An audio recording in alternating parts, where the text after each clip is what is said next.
Guys, magluto tayo. Ang luto natin ng manok. Ayan na natin muna. Ayan.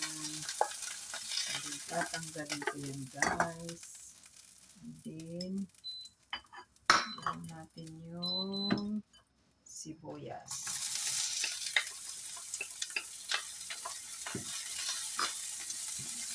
Ayan. Okay, guys, ang mga ingredients ko, guys. Unahin ko yan. Dagdagan ko na lang kulang.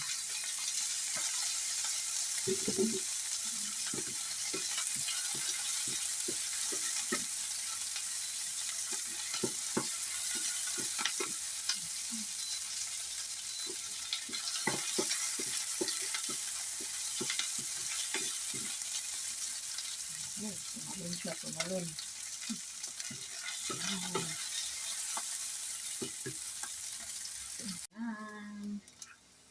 Ayan na yung sibuyas ko, guys. Tapos, i-ano ko to. Ito ko yung muna ng bawang.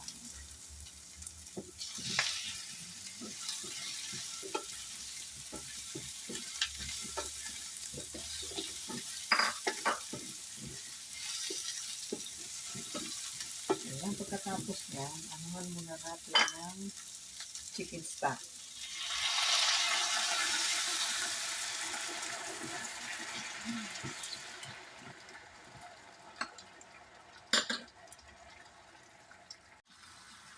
Ayan na siya, guys. So, maluluto na siya. Dinagdag ko uli yung tapos nilagyan ko na siya ng mga panglasa na thyme at saka rosemary, guys.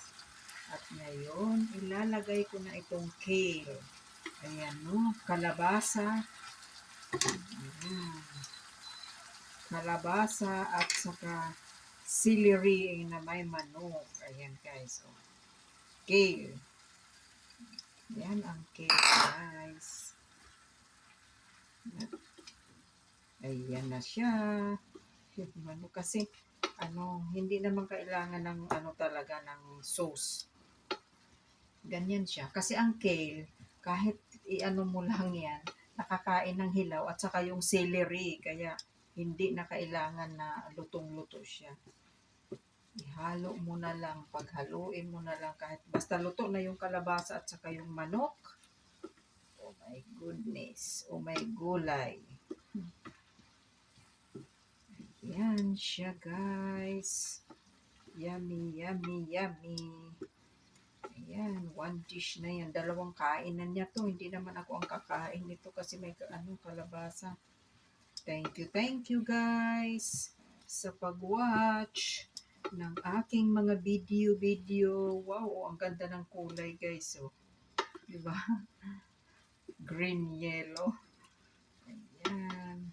Ano siya? Kalabasa, celery. Ayan, luto na siya, guys. Pero may manok siya. Ang nga dapat dito is yung, yung hita. Ayan, luto na siya. Thank you so much.